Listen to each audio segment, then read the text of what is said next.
Hello and welcome back to the Author Roundup, a special segment of the Book Connection Show where we meet up and coming indie authors and talk to them about the recently released books.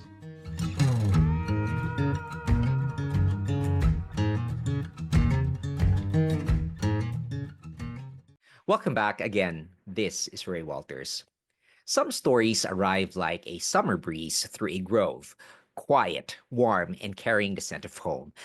This one begins on an avocado farm where a hardworking dad, a brilliant daughter, and a wide eyed little brother weather droughts, debts, and doubts until kindness, courage, and a touch of heaven tilt the story toward hope.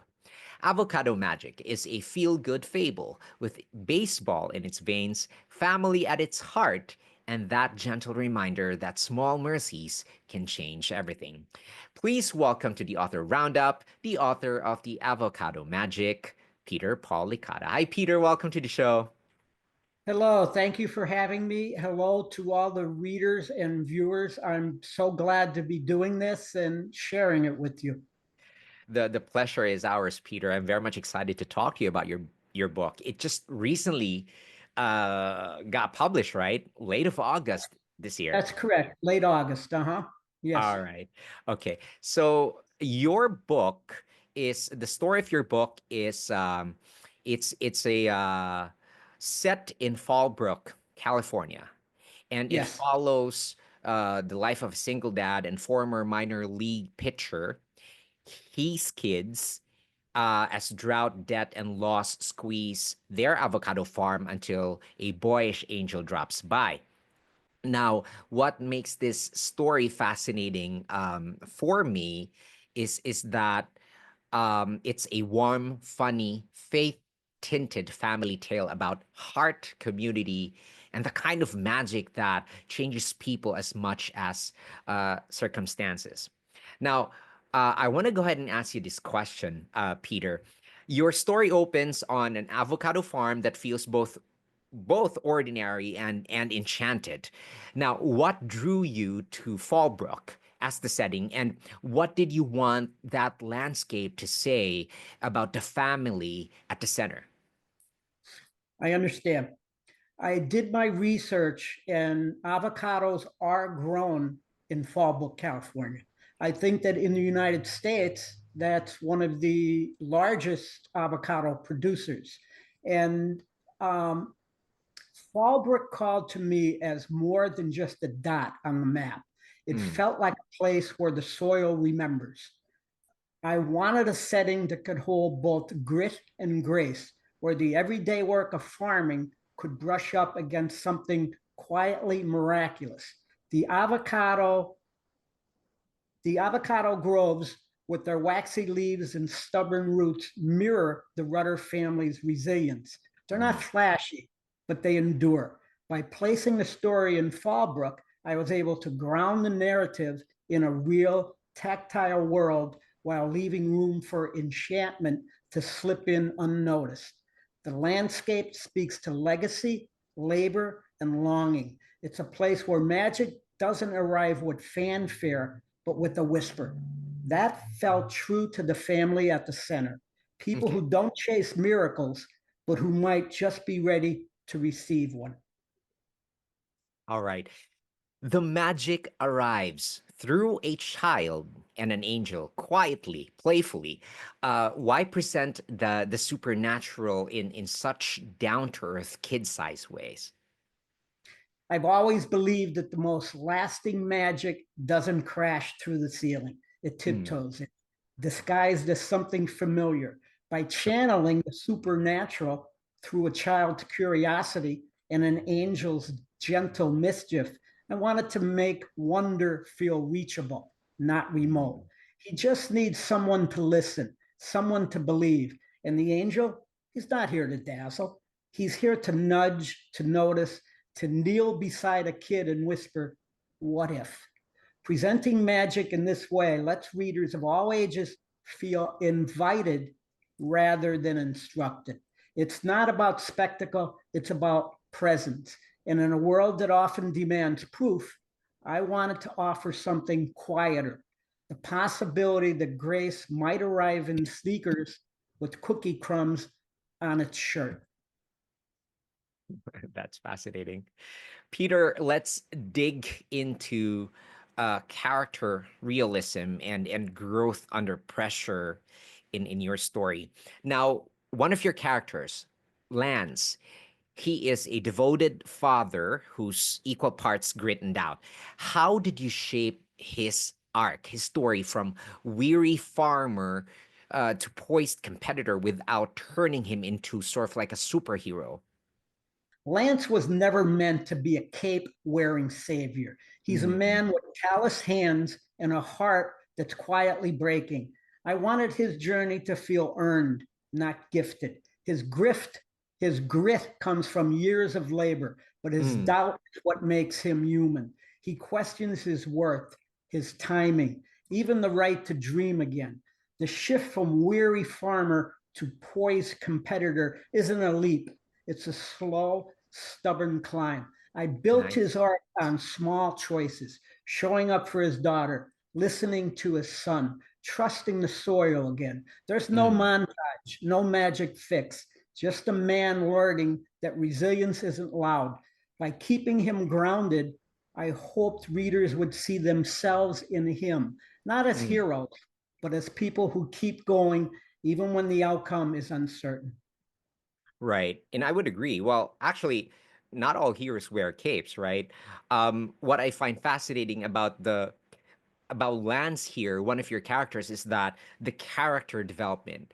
Um, each reader out there, our viewers and listeners, could we have preferences. In my case, I have mine. I like reading stories where the character development is may not necessarily be slow. I don't really care about the pace of their development, but as long as you will see how they developed, how you first met them when you started reading the book, and towards the end, you can part, uh, sort of like map out his growth. And that's nice for me because it makes for me it makes the character relatable.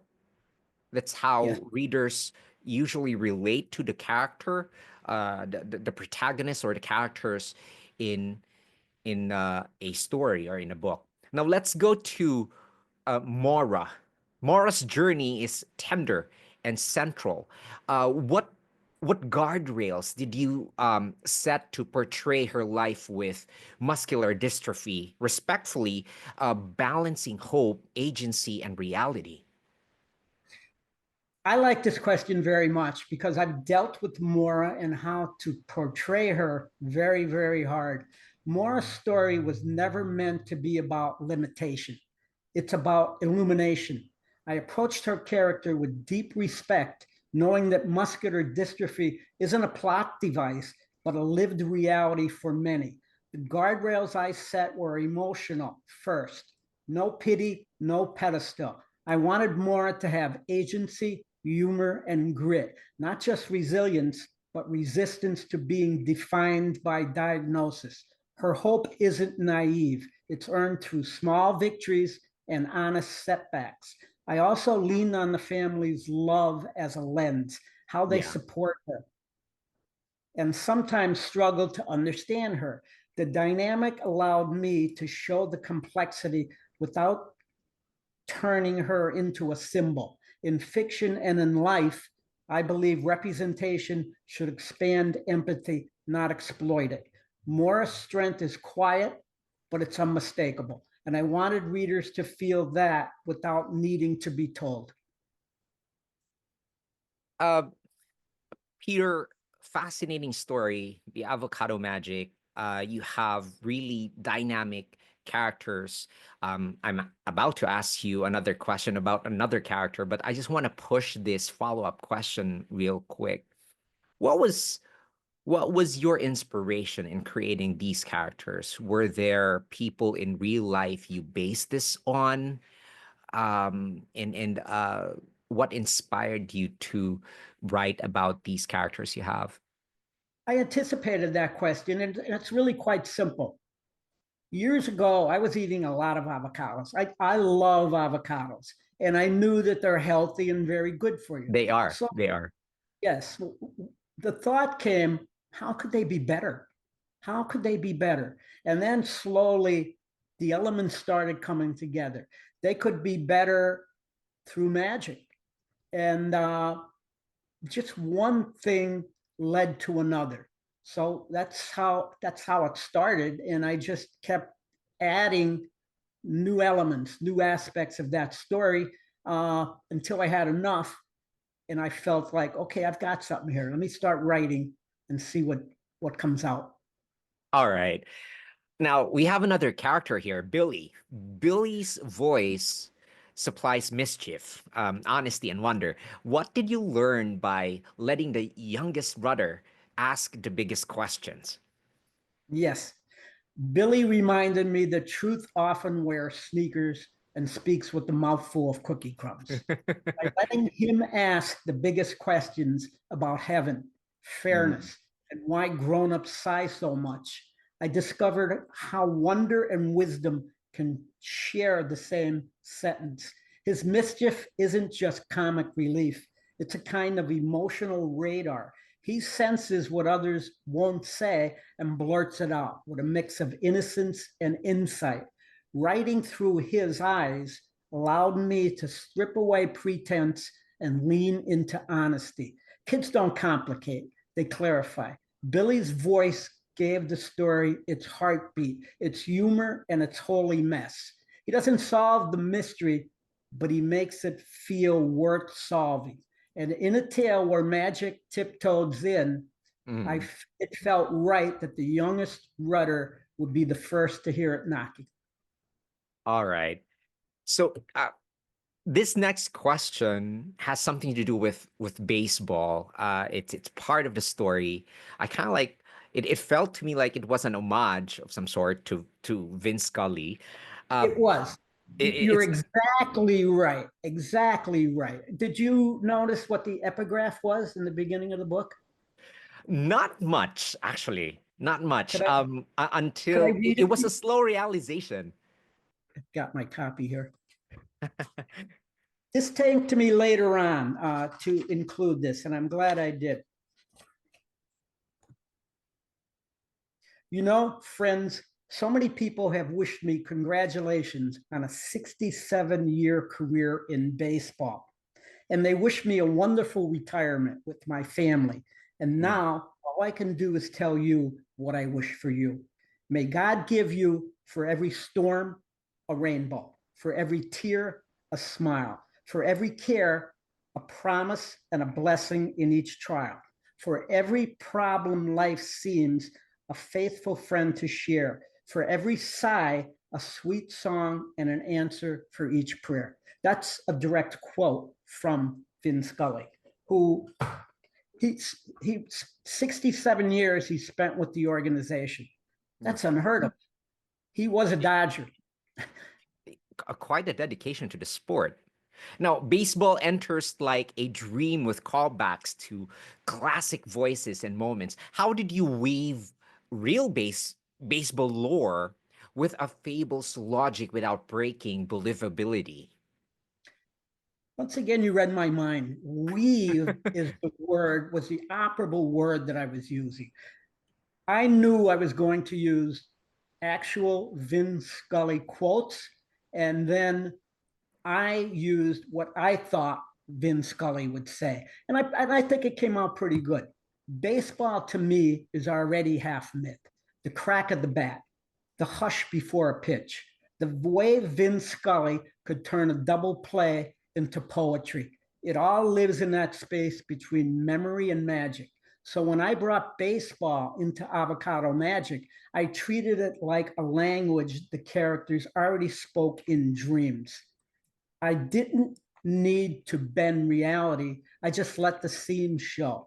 Mm. Real lore, like echoes of Scully's cadence or the geometry of a perfect swing, gave the story its spine. The fable logic came in quietly, like a kid stepping onto a field that feels bigger than it should. I trusted readers to hold both the stats and the stardust because baseball like magic, is about timing, belief, and the way a single moment can change everything. All right, this next question looks into surfaces theme of ordinary things carrying extraordinary mercy. Now, um, the cookies, simple, homey, possibly blessed, become a recurring grace note. What do those small shared rituals mean to you in fiction and in life? Okay. The cookies are more than a treat. They're a Mm, tether. In fiction and in life, I believe small rituals carry the weight of memory, comfort, and connection. A cookie passed across a table isn't just sugar and flour, it's a gesture, a pause, a promise that someone sees you. In Avocado Magic, the cookies became a kind of emotional shorthand for mm, healing, for hope, for the idea that grace doesn't always arrive with trumpets. It might come warm from the oven. I wanted readers to feel these moments mattered, not because they were grand, but because they were shared. In a story where miracles stir quietly, the cookies remind us that the sacred often hides in the middle. And maybe, just maybe, that's where the real magic lies. yes.